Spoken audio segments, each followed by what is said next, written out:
Was a spy caught in the United States? This is big. I don't like this.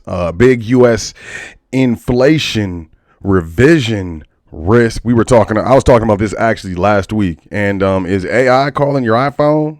This is current events for February 8th, 2024. I am Sot L. That's Seeker of Truth L. Speaker of Truth L.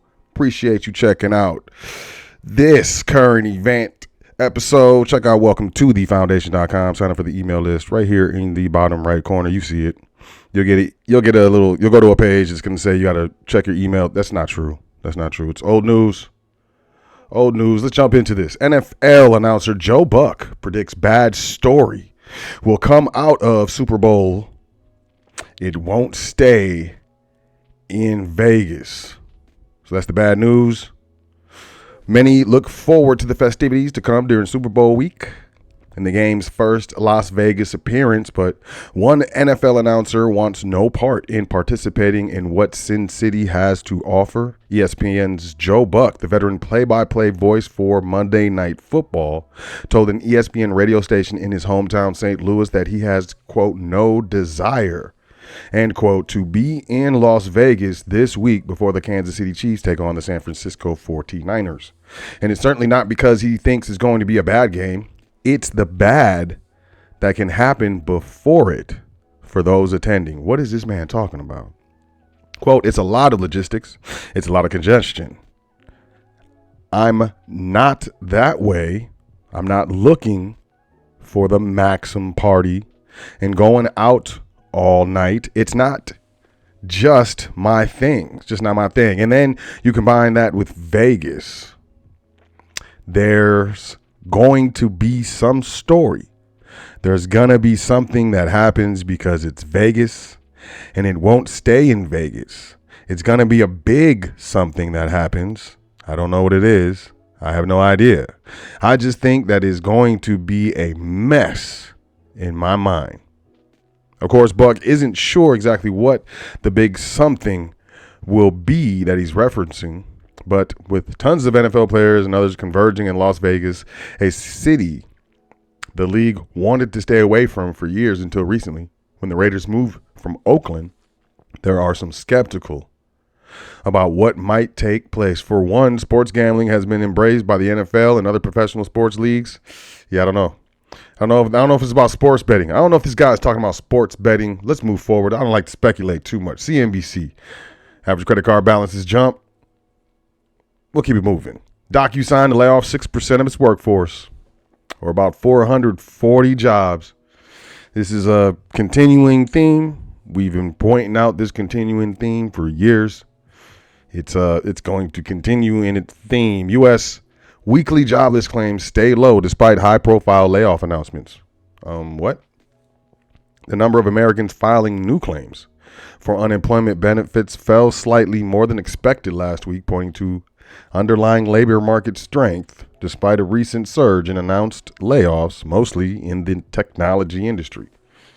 Well, that's because the layoffs haven't happened yet. You see how they do this. You guys see how they do this. Risk of big U.S. inflation revision puts policymakers and investors on edge. So check this out. Mention the government's annual revisions to seasonal adjustment factors for monthly inflation data, and you're likely to make eyes glaze over, even among hardcore economic nerds. Not this year. And check this out. What they do is they'll put out numbers and the numbers look good. And then they go back like a year later or some months later and they revise those numbers so they don't look as good as they did when they first put them out. Basically what's going on here.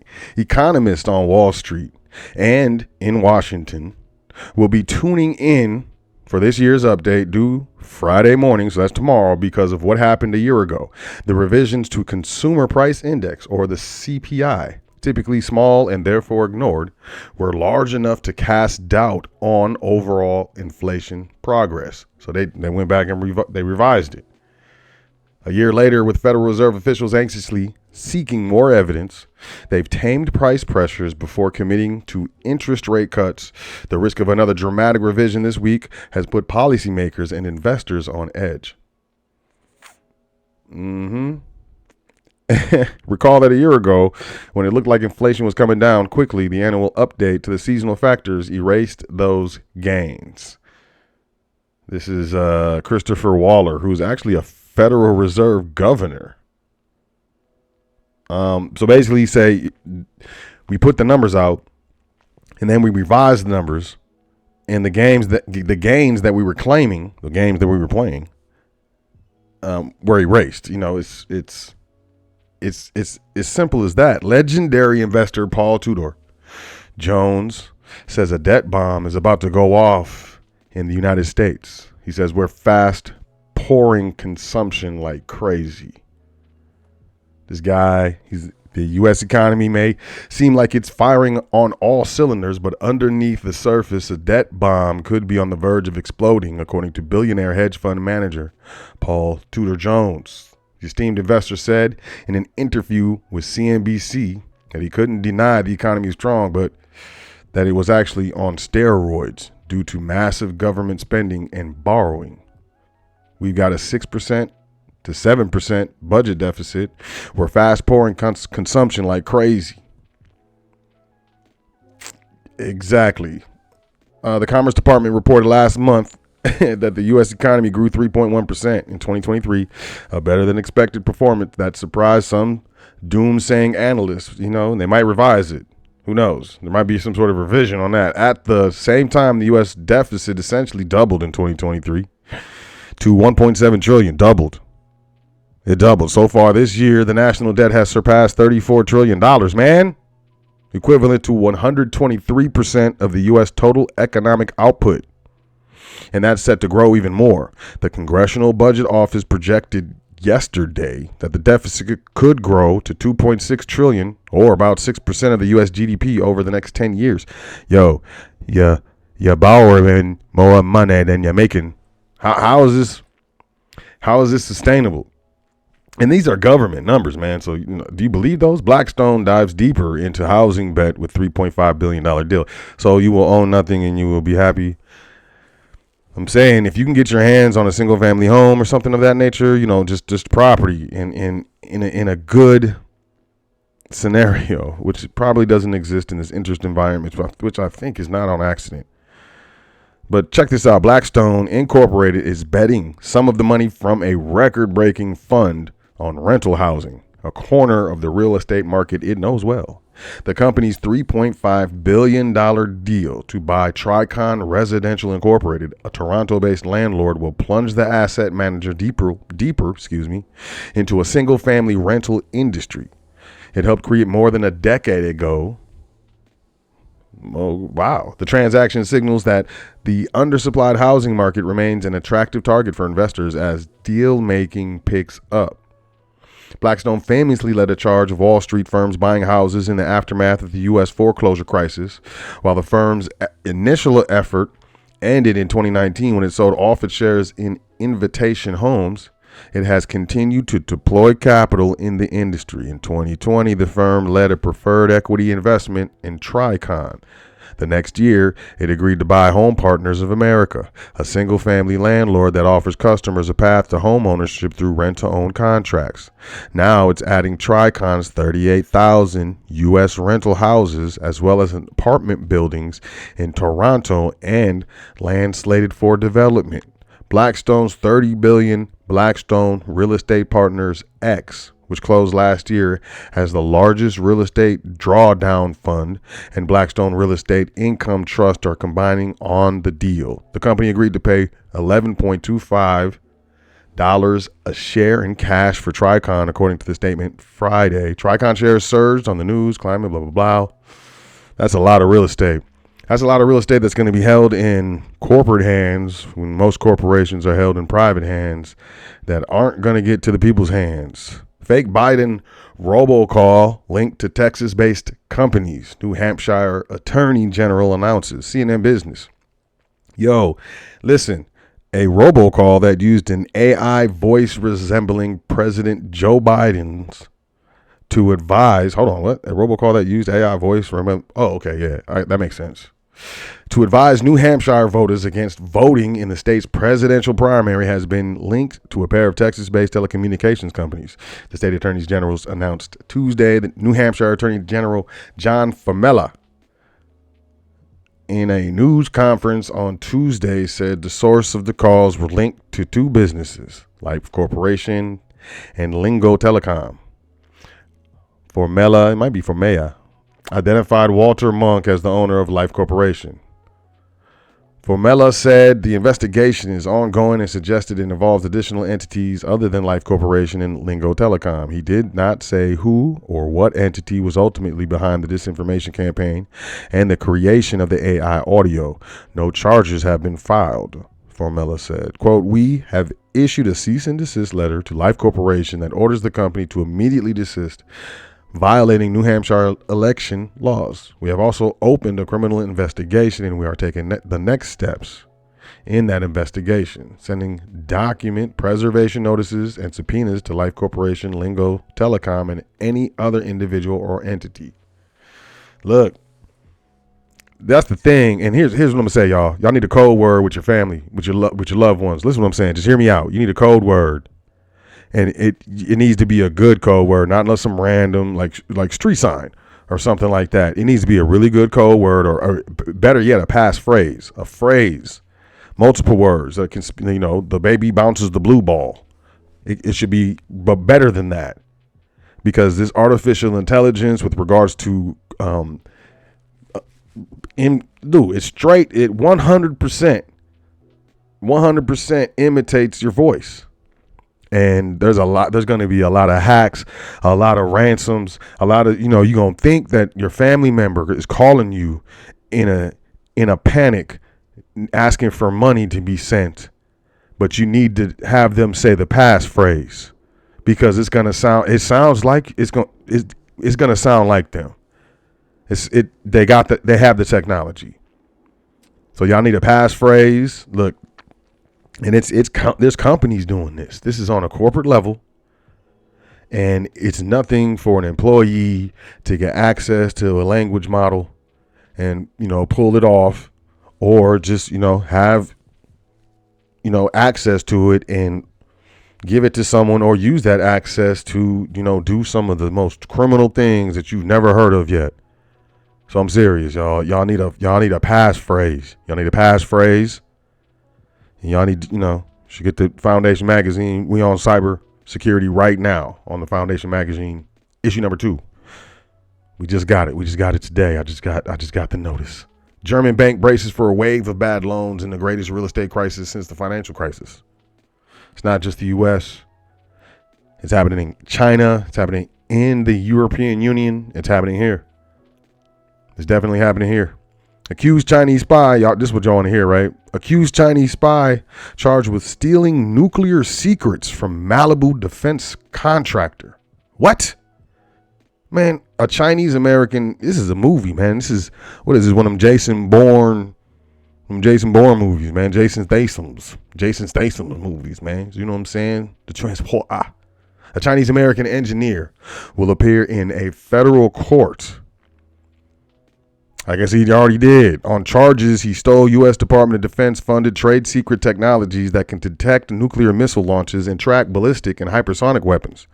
Los Angeles federal prosecutors said. Los Angeles United States Attorney Martin Estrada said the technology allegedly stolen by the 57-year-old Cheng Wan Gong would be, quote, dangerous to U.S. national security if obtained by international actors, end quote.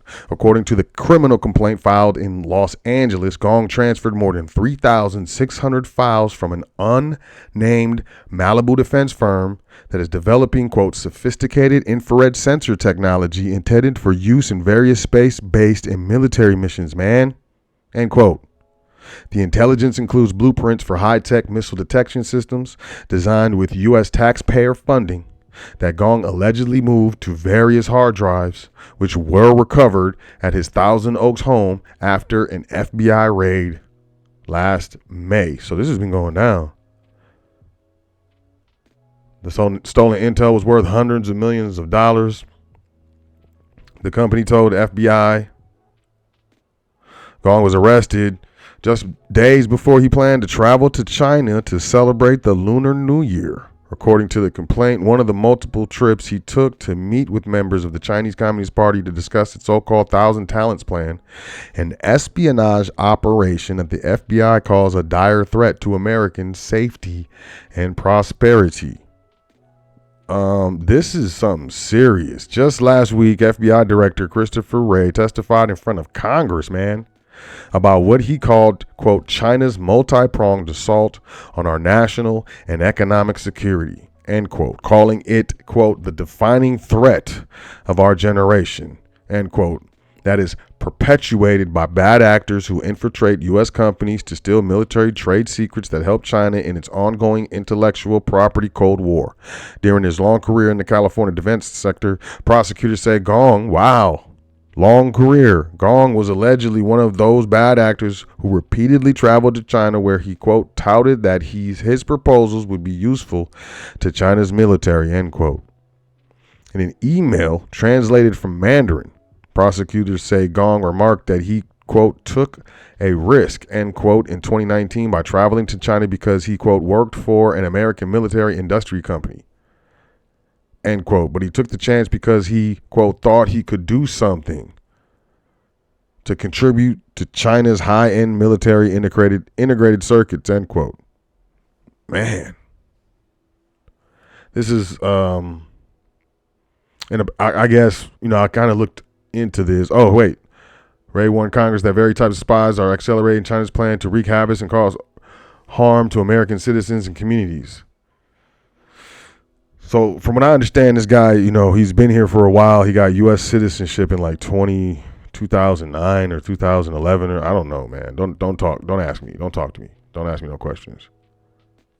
But this is something to pay attention to. The implications of this are enormous. And, hey, I'm just reporting on it. Silver is set for a terrific year and could outperform gold to hit a 10-year high, CNBC. And the ratio is screaming silver right now. And it's crazy. Gold silver demand is forecast to reach 1.2 billion ounces in 2024, which would mark the second highest level on record. The Silver Institute said in a recent report, quote, we think silver will have a terrific year, especially in terms of demand, end quote. I'm telling y'all, remember, y'all, I've been saying, buy silver. Buy silver. I've been saying it for a long time. I've been saying it for years. I'm still saying it. Buy silver, buy gold, but buy silver. Silver. Silver's the dance. It's real money. The dollars that you have are, they're not dollars, and it's currency. It's not actual money. There's a difference between money and currency. There's a difference between, money of exchange and money of account. And I think that, that should be really understood. And we're working on a course on, real money.